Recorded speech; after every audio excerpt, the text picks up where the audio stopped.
was here, no? And nagstorya mi, niyangyo si Mayor na if we can just have a joint barrio fiesta here in the capital, a Guangzhou space dito, so which I'm amenable and agreeable.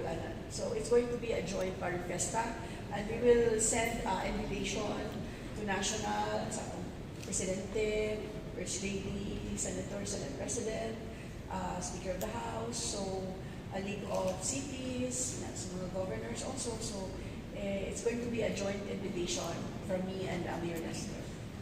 And it's going to be a Barrio Fiesta celebration here at the Heritage Park.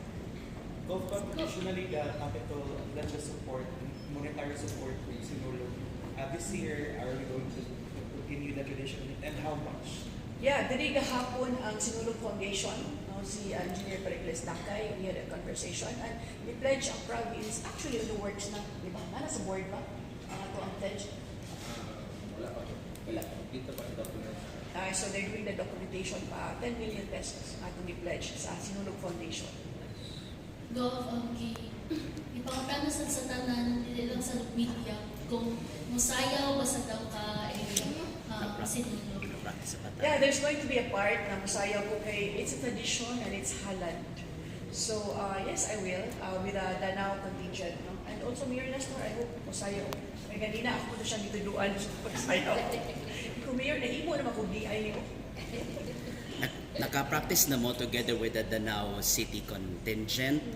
And would you share to us kung siguro as a teaser kung unsa may lauman sa Sinulog halad na sayaw from the province of Cebu ato ipakita ni ka Grand Parade Pohon.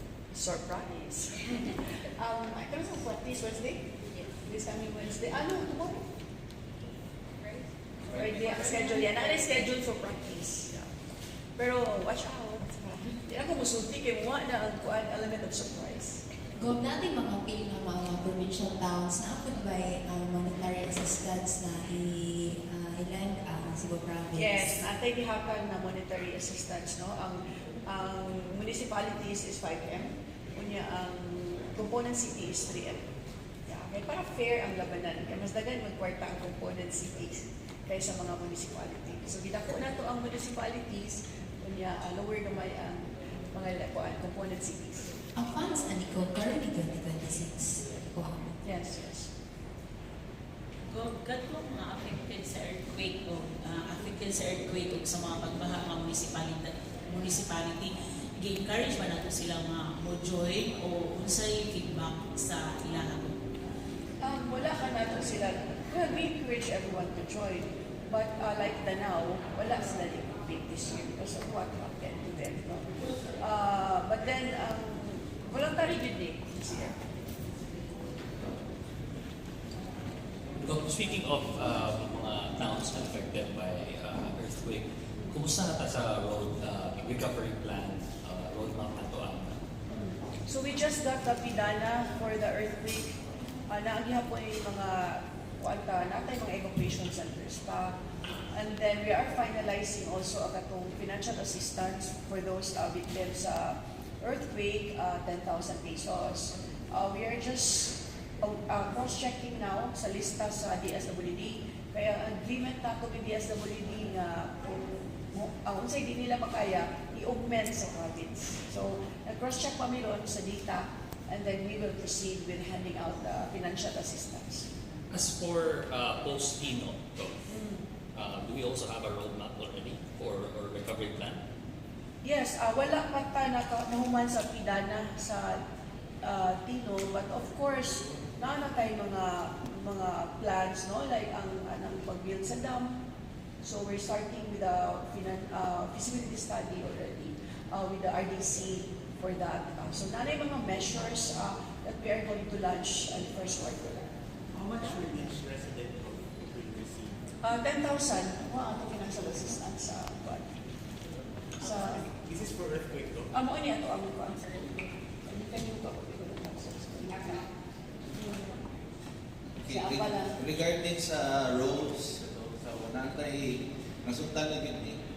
1, 2, 3, 4, 5, 6, 7, 9 roads and so tapo. Sugo to as we speak, ongoing na rehabilitations. Yeah, and then yung mga roads na natrabaho na because earlier I was in Ayala, somebody thanked me for it already. So I just forgot which road na naman. So, but ongoing ang ating mga rehabilitation sa mga roads and bridges. For the victims, that's 10,000 for the earthquake victims. Totally damaged, 10,000. Ang partially damaged is 5,000. That's the EHAP, Emergency Housing Assistance Program. No. Sa province na, kay ang DSWD wala sila QF. Emergency, ang QRF wala sila. So they're still working with the Senate. Do you know the number of us how many families will receive 10,000 and how many families? We're cross-checking pa now, kay ang sabot ang DSWD kung di nila mahatag tanan, so ang province ang movement. So, you mentioned kanina na you're gonna have a feasibility study on a dam. Ano sa mga dam? It covers ko Almanaga, Kutpot, Lusaran. Is it one of our private projects for RDC? Takot. Yes. And ano tayo estimated cost or wala pa? Wala pa for now. Yeah, we should we'll be able to find out during the feasibility studies. And we're opening it for PPP, Public-private. yeah, public-private partnership. Yes. Have you started probing these private establishments that are in the Central Cebu Protected Landscape? Sorry. The private establishments that are present sa Central Cebu Protected Landscape because they're protected landscapes, dili pwede ang mga infrastructures. So that should be part of the feasibility study. Yeah. And as far as the province is concerned, urgent really siya. Ang kanya to ang sugod sa construction sa dam. Or I mean the feasibility study, and then we will proceed. Whatever is the result of the study, then we will proceed. ASEAN na ta? Okay. Yes. Ay, napay yung sa Sir, okay.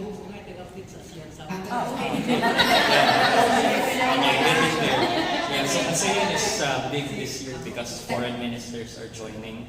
Yes. One of the things that we want to know is what are our security and logistics preparation, given that among the foreign ministers joining are from Cambodia and Thailand. They have an ongoing conflict. So what's it like? What's our security preparations? And do we have a number for the budget that's going to the province for this? We have not talked about the budget yet, but the security issue has been discussed yesterday. Ang usa sa concern nila ang kanang mga spouses, and also after the event, they need security also because they might be going around the city. So ang concern sa DILG na kinahanglan naadto sila yung security even after the said event. Okay, during the event na amo na sila security measures. So dapat after events nasa sila yung mga security details na magpuyog nila to keep them safe while they're here. And also ito sa concern ng security was really the primary thing that they were discussing about. So i-update lang ta sa DILG, but subject pa nito changes. Kaya naapay mga additional na mga security measures na inutang later. And the DOH also ekstorya sad about medical teams na deploy. So they would need help from the province, mga ambulances, and medical teams. So ang nasabutan na ang province mo come up with a emergency medical team during the ASEAN. And also na-assign mga dry runs. Mayor Nestor suggested Secretary Ace na dapat na ay dry run sa mga ruta kung asa mo adto ang mga delegates. At least ang mga tourist destination. So right now na sila sa south karon gitanaw nila, isusi nila dito ang roads going to the south. Will the province be hosting a tour for the delegates? Yeah, we have our, but mostly it's from Department of Foreign Affairs and Department of Tourism.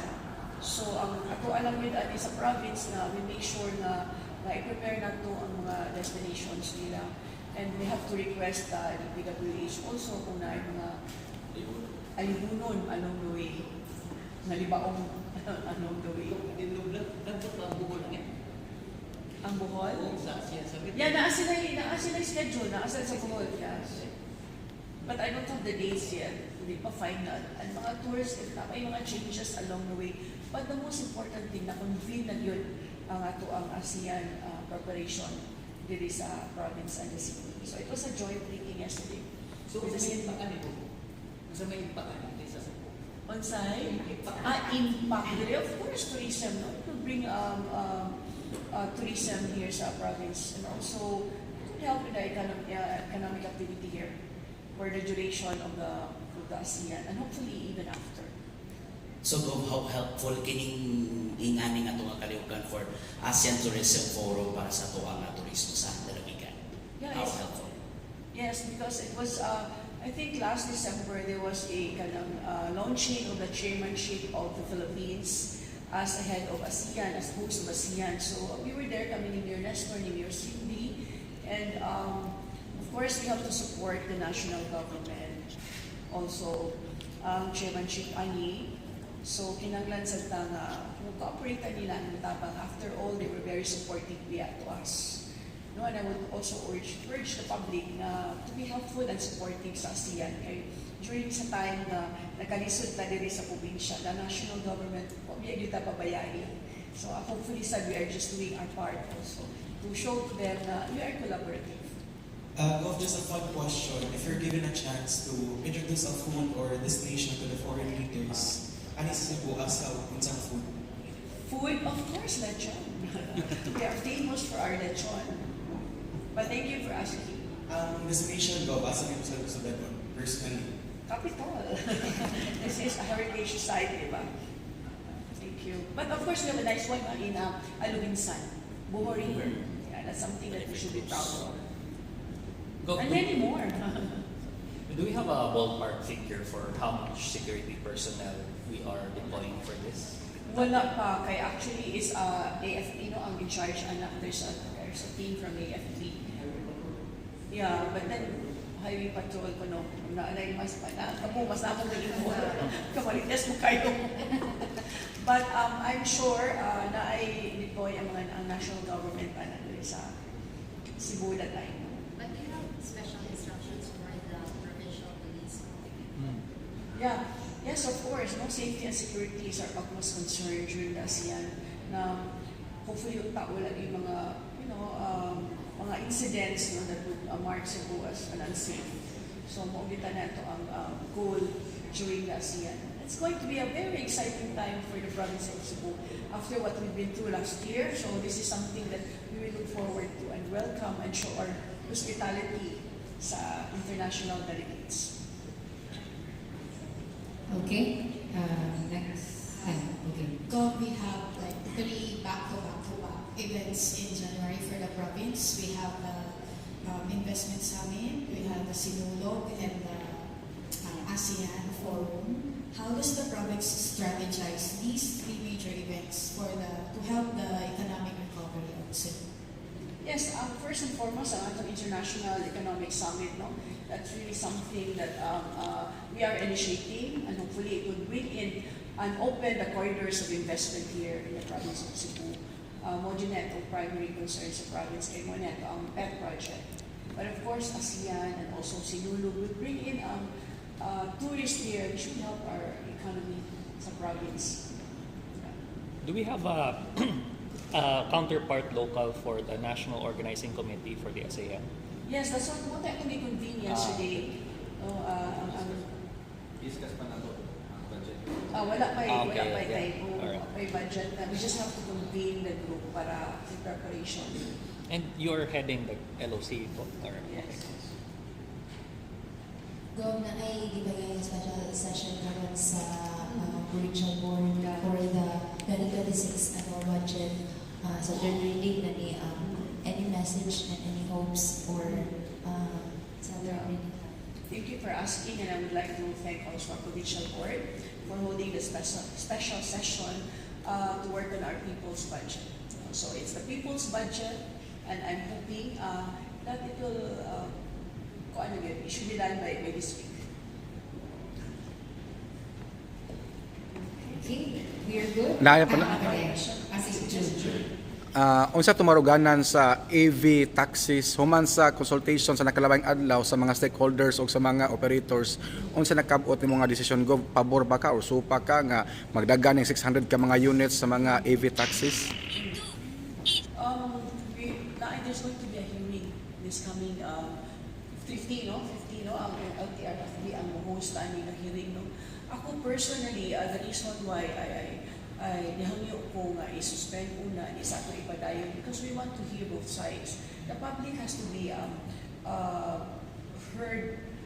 The public has to be educated.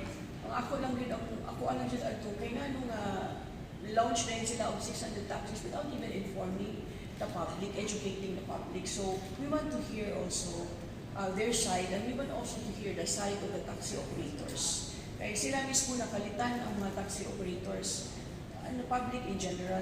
I am not anti-EV. No? Anything that's good for the environment, we will support. And I think we're going to that direction. Ang ato alam unta nga tagaag time ang public nga ma-educate ani o ma-inform. So more on public information. Okay. Go, last press con during our last press con for the 2025 best, no?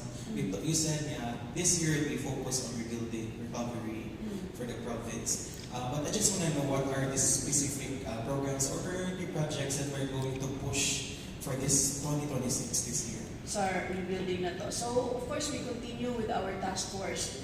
Kumbati Cebu task force, which should be focused on the rebuilding and recovery of Cebu. So it has already been convened, and do we have any scheduled meeting for that? Wala pa ta for but January there has to be one. So yeah, part of it is the feasibility study for the dams. Yeah, so we will involve also the private sector ani na kumbati Cebu para madungog sa nato, mapaminaw sa nato ang private sectors. Yeah, but definitely kanang rebuilding sa mga bridges, sa mga roads, that's utmost care. And Bypass roads. earlier this week, one of the towns in North Medellin already lifted the katong. And ibalik isa sa face-to-face. The House Capitol preparing other towns na mag-abing na po sila mga eskwelahan. It's an LGU decision and also DepEd.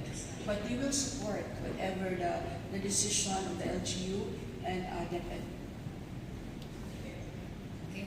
Katong billions of funds for education ang sa national gov, when to put into work for the education? Yeah, we have, the thing is we have the education Yes, council. katong 1 billion. Actually, na-communicate na siya directed to kailangan na good response funds ang DepEd. So they have ang works na lang nila by last na lang the regional office. Pero on the side sa province, kailangan tayo the CM. So ang commitment naman was the transition center. Temporary education Temporary learning center. Learning center. So nasa na-identify po, na-approve na So roll out na po niya this quarter. At the same time, for na may request good kaya mga school supplies kay motor nag-meeting niya last year, na-approve na sila ang budget. So, 5 million?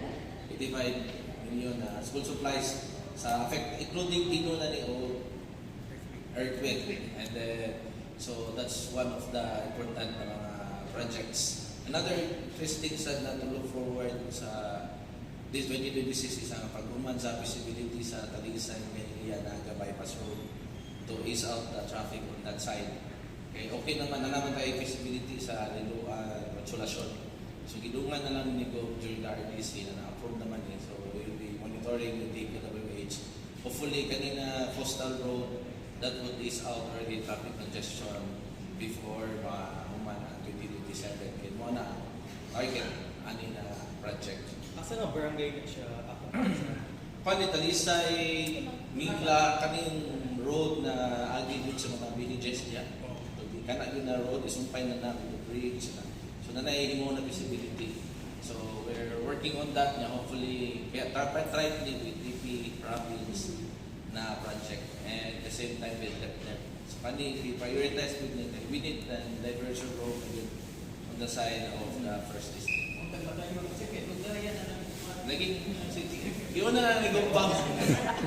And we are convening also Mega Cebu together with other neighboring towns like Talisan, Mindanilla, Naga, Liluan, Compostela, Consolacion. We will convene by next week or this week. We will see the schedules of the mayors because we really have to talk about the traffic situation here.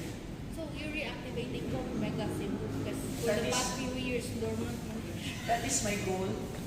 Pray and hope that I will be successful. Let's say there are criticisms as to the renovation of the governor's office. We already complied with this, the National Historical Institute and all that. In the reaction for these criticisms. Are you asking me about the case or about the office? About the office. Apa unsa may sitwasyon ana karon sa kuan office kay I don't wanna Actually, istorya na gitar ko tanang lang ko niya yung video na we were advised by the lawyers not to spill so much information kay kasi magamit for whatever purpose pa. Pero this is what I tell you na lang ahead. We hired a consultant since October who is accredited by NCT and humala ang community management plan sa Kapitolyo. Ang assessment sa Kapitolyo in all interior renovation, almost 75% na nag-realize wala na sa heritage value. Tungkol sa tanan na niyang ihimo na renovation. So from that, design ko ang EO to activate the council, kaya ang council may mo-approve sa next future plans of the renovation, retrofitting, and the plan of the Capitol. It's only under the administration of Governor Pamela, which is ni happy ang NHCP, naghihimo na yun din na lakang para ma-ensure pag-preserve sa Kapitolyo. That alone will give you an idea already kung unsa ang relationship sa NCT and the relationship ni Gopam. So that's all I can say and then come on nila sabot. On the details of it, din na lang ko. I hope that's clear enough. Thank you. Okay. Gob mo say kasulti nimo Gob nga nadugangan og 300 kapin ang medical personnel sa provincial hospital o sa district hospital sa province of Cebu. Unya kaniadto magpa-check up ka October alas 6 sa gabi karon kay 24 hours na pwede ka magpa-check up sa mga provincial hospital. So wala tingay rason nga moreklamo ang pipila ka mga Sugbuanon nga bati ang serbisyo sa mga provincial hospital labi na ka sa previous nga administration. Unsay kasulti nimo ni Gov? Daghang mga mayors nga nagpasalamat ako. Actually, was Mayor Alan Saldo from Argao. No? Kaya siya mismo, yung administrator ni Alto sa hospital. And they were so surprised na naitambal, na laboratory, yung na-x-ray. Tingnan ko siya Mayor, magpa-x-ray ka o magpa-laboratory ka. Surprised kayo siya because it never happened in the past. But we were getting there. No? So they expect for more kuan pa yun ka ng development and improvement sa atong healthcare. So we're just getting started and getting warmed up. But so far, so good. Thank you, Kayo, for asking that, Jude. Okay, you're good. Thank you very much, everybody. Happy New Year.